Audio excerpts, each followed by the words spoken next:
بسم اللہ الرحمن الرحیم السلام علیکم۔ یونس اسٹوری ٹی وی چینل پر آپ سب کو خوش آمدید کہتی ہیں۔ میں اپنے کام میں مصروف تھا کہ فون کی گھنٹی سنائی دی۔ پہلے تو میں نے نظر انداز کر دیا تھا کہ میں کام سے فارغ ہو لوں پھر دیکھتا ہوں، لیکن فون کی مسلسل بجتی گھنٹی نے مجھے میرے ارادے میں کامیاب ہونے نہیں دیا تھا اور مجھے مجبور کام کی فائلز کو ایک طرف کر کے فون اٹھا کر دیکھنا پڑا۔ نمبر دیکھا تو میرے جگری یار منیب کا فون تھا۔ منیب ویسے تو میرے چچا کا بیٹا تھا، لیکن وہ کزن سے زیادہ میرا دوست تھا۔ بہرحال میں نے کال اٹھائی تو آگے سے منیب کی آواز سنائی دی۔ مجھے کہنے لگا، لالا شادی کی تیاریاں کر لے، تیرا بھائی گھوڑی چڑھنے والا ہے۔ مجھے کچھ سمجھ نہیں آیا کہ اس نے کیا بات کہی تھی۔ میں نے پوچھا، تم کیا کہہ رہے ہو، ذرا کھول کر بتاؤ نا۔ تو ناراضگی سے کہنے لگا، یار اب اتنی بات کر رہا ہوں کہ میری شادی کی تیاریاں کر لو، بہت جلد دلہا بننے والا ہوں۔ یہ سن کر میں ایک دم سے اچھل پڑا تھا۔ میں نے پوچھا کہ چچا اور چچی کے ساتھ تھے نا؟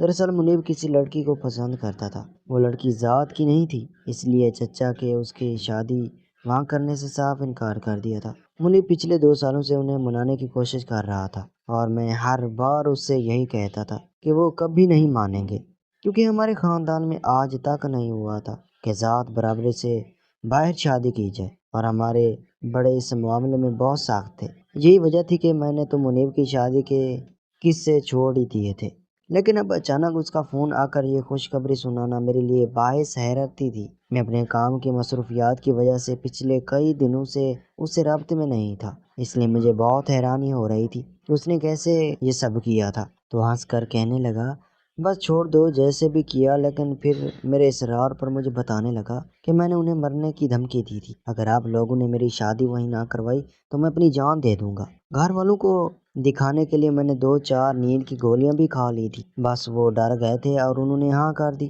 منیب کی یہ بات سن کر مجھے بہت غصہ آیا اور میں نے اسے بہت ڈانٹا کہ تمہیں ایسا نہیں کرنا چاہیے تھا، تم اپنے ماں باپ کے اکلوتے بیٹے ہو۔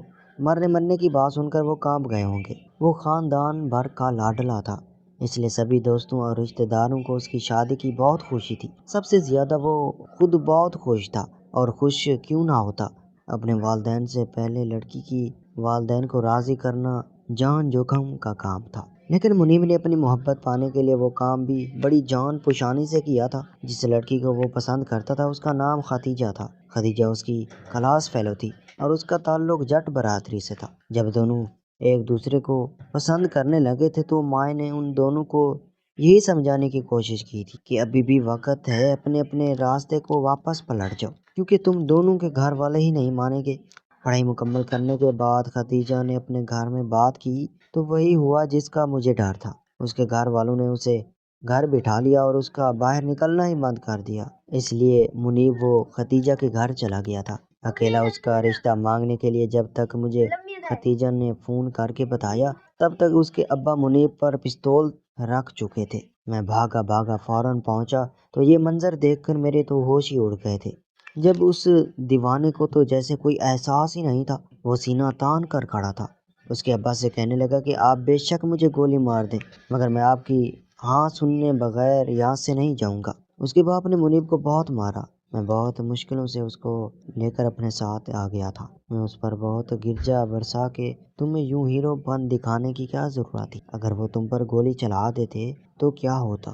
آگے سے کہنے لگا کہ مجھے مرنے سے کوئی ڈر نہیں لگتا۔ میں تو اس کی بات سن کر ہی ڈر گیا تھا، کیونکہ چاہے جو بھی ہو جائے مجھے اپنی زندگی بہت عزیز تھی۔ بھلا کون ہوگا جسے اپنی جان پیاری نہ ہو، مگر اس کے انداز میں ہمیشہ کی طرح لاپرواہی تھی، اور میں نے اپنا سر پکڑ لیا کہ اس کو کس طرح سمجھاؤں۔ وہ ہر دوسرے دن اس کے گھر پہنچ جاتا اور اس کے ابا سے پٹ کر واپس آتا۔ ایک دن مجھے حیرانگی اس وقت آئی، اور یہ بات میں سن کر خوش بھی بڑا ہوا تھا، جب میں نے سنا کہ لڑکی کے گھر والے اس رشتے کے لیے مان گئے ہیں۔ خیر جو بھی تھا، مجھے بھی یہ سن کر بہت خوشی ہوئی تھی کہ آخر انہوں نے بھی اس کے دیوانے پن کے آگے ہار مان لی اور کہا کہ جاؤ اپنے والدین کو لے آؤ اور ہماری بیٹی کو بیاہ کر کے لے جاؤ۔ وہ بھی خوش ہو گیا تھا، شادی کے سپنے دیکھنے لگا تھا، کیونکہ اس کا خیال تھا کہ اس کے والدین اسے جتنا پیار کرتی ہیں آسانی سے مان جائیں گے۔ لیکن ابھی کہاں اس کے امتحان ختم ہونے والے تھے، کوئی بھی ترکیب اس کے اپنے گھر والوں پر نہیں چل رہی تھی۔ چچا اور چچی نے اس کی بات خاندان میں ہی طے کرنے کی کوشش کی تھی،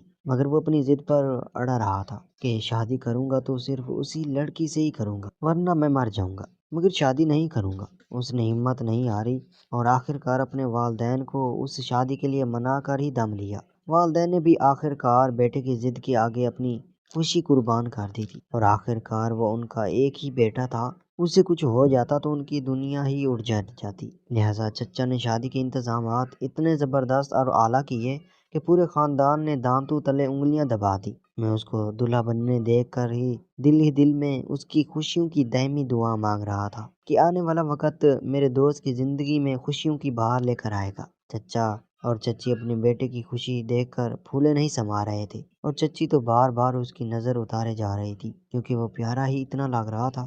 جب ہم کار میں بیٹھنے لگے تو مجھے کہنے لگا، لالے اب تو بھی جلدی شادی کروا لے، کب تک دوسروں کی شادی کے لڈو کھاتا رہے گا؟ اور میں ہنسنے لگا تھا۔ میں اس سے 2 سال بڑا تھا، لیکن ابھی میرا 1-2 سال مزید شادی کرنے کا ارادہ نہیں تھا۔ میں نے اس کے کاندھے پر ہاتھ مارتے ہوئے کہا تھا کہ تم فکر مت کرو، تیری 1-2 بچے سنبھال کر ہی میں شادی کروں گا۔ کہنے لگا، ہاں ہم اپنے بچے تمہیں دیکھ کر خود گھومنے پھرنے نکل جایا کریں گے، تمہیں تو پتہ ہی ہے کہ مجھے ورلڈ ٹور کا کتنا شوق ہے۔ یہ سن کر میں ہنسنے لگا تھا۔ شادی کے تیسرے چوتھے دن ہی اس کا ارادہ تھا کہ وہ ہنی مون پر شمالی علاقوں کی طرف نکل جائے گا۔ ہم یوں ہی مذاق کرتے ہوئے اس کی بارات لے کر ختیجہ کے گھر پہنچے۔ انہوں نے خوبصورت استقبال کیا تھا۔ تھوڑی دیر کے بعد نکاح ہوا، اور نکاح کے بعد وہ میرے گلے لگ کر رونے لگا۔ کہنے لگا، مجھے تو یقین ہی نہیں تھا کہ یہ دن بھی میری زندگی میں آئے گا۔ میں اپنی محبت کو پانے میں کامیاب ہو جاؤں گا۔ پاگل اتنا جذباتی تھا کہ مجھے بھی رلا دیا تھا۔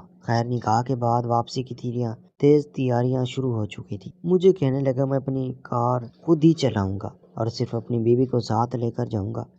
مجھے اور کسی کو اپنے ساتھ کار میں نہیں بٹھانا، میں بس جا رہا ہوں، باقی تم سنبھال لینا۔ یہ میری زندگی کا سب سے حسین وقت ہے، اس لیے میں ختیجہ کے ساتھ اکیلا ہی گھر جانا چاہتا ہوں۔ اس نے وہی کیا جو وہ چاہتا تھا۔ جلدی سے ختیجہ کا ہاتھ پکڑا، اسے کار میں بٹھایا، اور ہم سب وہی کھڑے اس کا منہ ہی دیکھتے رہ گئے تھے۔ چچا ہنستے ہوئے چچی سے کہنے لگے، دیکھ لو اپنے صاحبزادے کو، اس سے تو 5 منٹ بھی صبر نہیں ہوا تھا۔ سب ہنسنے لگے تھے کہ پہلا دلہا ایسا دیکھا ہے جو اس کی حرکتیں ایسے کرتا پھرتا ہے۔ ہم لوگ بھی گاڑیوں میں بیٹھ کر اور گھر کی طرف سفر شروع کر چکے تھے۔ ہمیں تو امید تھی کہ جب گھر پہنچیں گے تو شاید دلہن اپنے ساس سسر کا استقبال کرے گی، لیکن حیرانگی اس کا بات کی ہوئی تھی، گھر پر تو کوئی بھی نہیں تھا، اس کی گاڑی بھی کھڑی نہیں تھی۔ تھوڑی سی پریشانی ہوئی کہ اب تک تو اسے گھر پہنچ جانا چاہیے تھا۔ اب تو رات کے 10 بج چکے تھے۔ میں نے اسے کال کرنے کی کوشش کی تو اس کا فون سوئچ آف تھا۔ پہلی بار مجھے اس پر غصہ آیا تھا کہ کم از کم اسے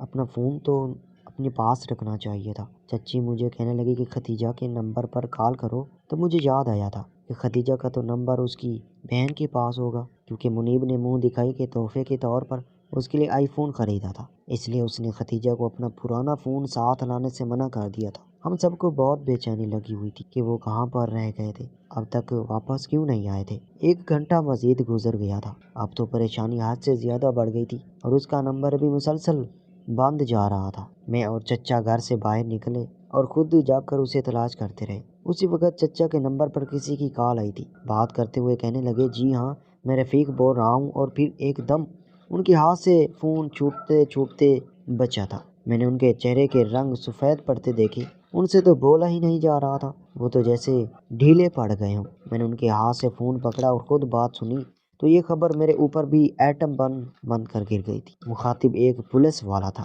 جس نے بتایا کہ منیب کی گاڑی کا خطرناک ایکسیڈنٹ ہو گیا ہے اور اب وہ دونوں ہاسپٹل میں تھے۔ چچی نے یہ سن کر چیخ ماری اور اپنا دل تھام لیا تھا۔ میرا بیٹا کہتے ہوئے وہ دروازے کی طرف بھاگنے لگی۔ میں نے بڑی مشکل سے انہیں اماں کے حوالے کیا تھا کہ چچی کو سنبھالیں اور ہم چند مرد ہسپتال کی طرف روانہ ہو جائیں گے۔ وہاں پہنچ کر معلوم ہوا کہ ایک خطرناک ایکسیڈنٹ کے نتیجے میں دونوں کو ہسپتال لایا گیا تھا۔ معجزاتی طور پر ختیجہ کو صرف معمولی چوٹیں ہی لگی تھی، جبکہ منیب کی حالت بہت خراب تھی، وہ ICU میں تھا۔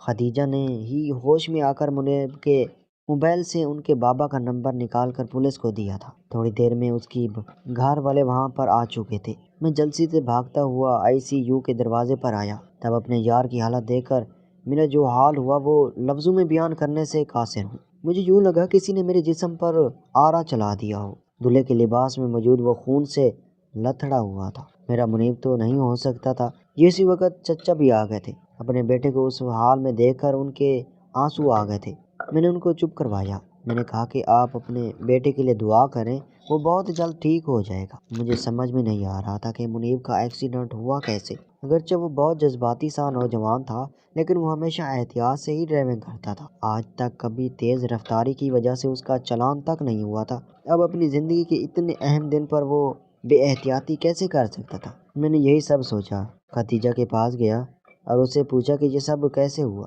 وہ روتے ہوئے کہنے لگی، جیسے ہی میں گاڑی میں بیٹھی تو منیب نے فوراً گاڑی اسٹارٹ کر لی۔ مجھے بہت حیرانی ہوئی۔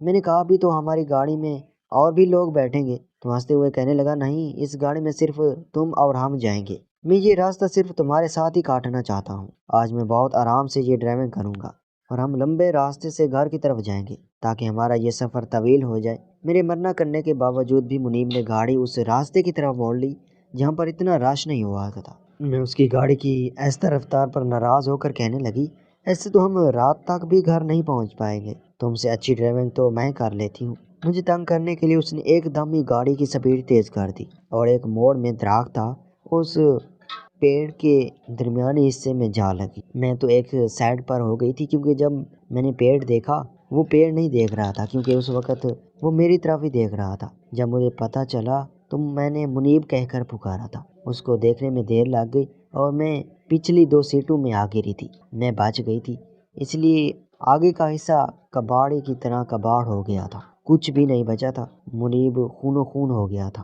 جب وہ حال دے رہی تھی، میں بھی یہ سوچ رہا تھا اور دعائیں کر رہا تھا، جب اسی وقت ڈاکٹر بھاگتا ہوا اس کے کمرے میں گیا تھا، کیونکہ نرس ڈاکٹر ڈاکٹر کہہ کر پکار رہی تھی، کیونکہ کچھ طبیعت ہی ایسی تھی۔ مجھے اس وقت کچھ خطرہ محسوس ہوا تھا، کیونکہ ڈاکٹر ڈاکٹر سن کر میرا دل کانپ گیا تھا، کیونکہ اس وقت نرس بول رہی تھی، جلدی کریں، ان کی جان جانے والی ہے۔ مجھے یہ سن کر بڑا ہی افسوس ہوا تھا۔ میں تو اچھل پڑا تھا، کیونکہ میرا یار منیب میرا جگری یار تھا۔ جب ڈاکٹر نے انا للہ و انا الیہ راجعون کہہ کر ہمیں بتایا تو ہماری چیخیں نکل گئی۔ اچھا، جو بھی ہوا تھا یہ اللہ کو منظور تھا۔ اب منیب کی شادی تو ہو چکی تھی اور اس کی دلہن نے بھی دوسری شادی کر لی تھی، اور اس کے بعد یہ سب معاملہ طے ہو گیا تھا۔ جو ہوا تھا وہ تو گزر گیا تھا، جو اللہ کو منظور تھا۔ اب آپ ہی بتائیے کہ غلط کام کرنے سے کتنا نقصان ہوتا ہے۔ ناظرین، اس طرح کی پیاری ویڈیوز دیکھنے کے لیے ہمارے چینل کو سبسکرائب کریں۔